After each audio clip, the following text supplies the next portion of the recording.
So, what is cultural evolution? Like biological evolution, cultural evolution has its dead ends, its mutations, and its archaic survivors.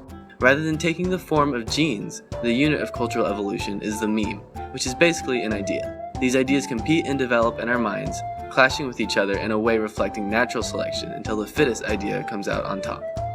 In the range of characteristics attributed to the Catholic Church, one of the most commonly associated traits is a steadfast attachment to tradition and a stubborn reluctance to change. This is not without grounds. The history of the Church demonstrates this trend pretty clearly. The most obvious example is the vitriolic backlash to Galileo's suggestion that the Earth was not, in fact, the center of the universe, but that it circled around the Sun. Due to their contention with some scriptural references, these findings were marked as heresy in 1616, immediately after being discovered by the Church. Their discussion was banned from that point all the way to its repeal in 1758, over 150 years later. While supported by scientific evidence, the meme of heliocentrism was slow to take hold, as it was vastly overpowered by religious convictions. Though it eventually became the dominant theory, this idea and others like it had an uphill battle from the start. In 1959, Pope John XXIII announced the formation of the Second Vatican Council, more commonly known as Vatican II. Pope John XXIII was an advocate for papal reform and a selective pressure for the liberalization of the Church. Over the span of 3 years, more than 2,500 bishops came together to implement 16 new documents on church reform. These new changes included the allowance of Catholics to befriend and pray with non-Christian religions, as well as the acceptance of languages other than traditional Latin to be used during Mass. These new doctrines were readily accepted by the congregation, but faced opposition from officials within the Church. The Church is still being liberalized nearly 50 years after Vatican II, thanks to the current Pope, Pope Francis. Francis is a huge player in the recent liberalization of the Church, and the congregation is very pleased. Pope Francis has put a larger emphasis on compassion to minority groups such as homosexuals and the homeless. He has also been instrumental in making the Church more transparent and available for criticism.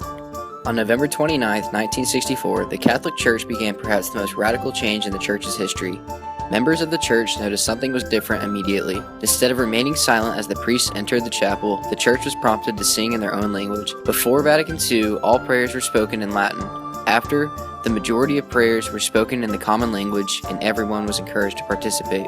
This change was not contained to just the group prayers, but also to individual prayer and communion. Within 5 years of Vatican II, all Latin was eradicated in the Church. Almost 2,000 years of tradition was completely changed in the blink of an eye. More liberalization has been seen in the area of marriage. Many people around the world have premarital sex and sometimes even have children out of wedlock. The Catholic Church has always been extremely conservative on the matters of marriage. Homosexuals, unwed parents, and couples who had lived together before marriage are all prohibited from being married in the eyes of God, until now.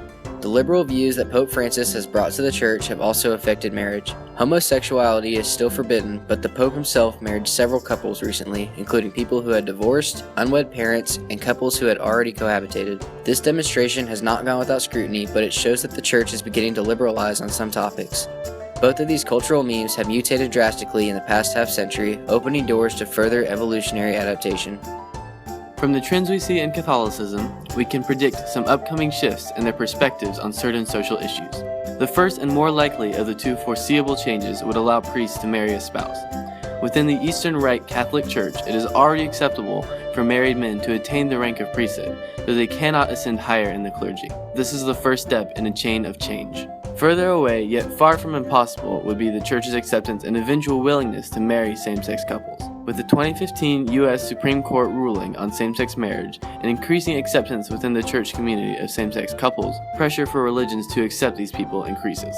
As the human experience continues to evolve around the Catholic Church, the religion has to develop as well. As we have discussed, the Church has accepted several new standards, fueled either by the blessings of the Pope or the opinions of the masses. Pressures for these changes arose from all aspects of life, from new scientific information, to social problems and individual rights, to changing cultures across nations.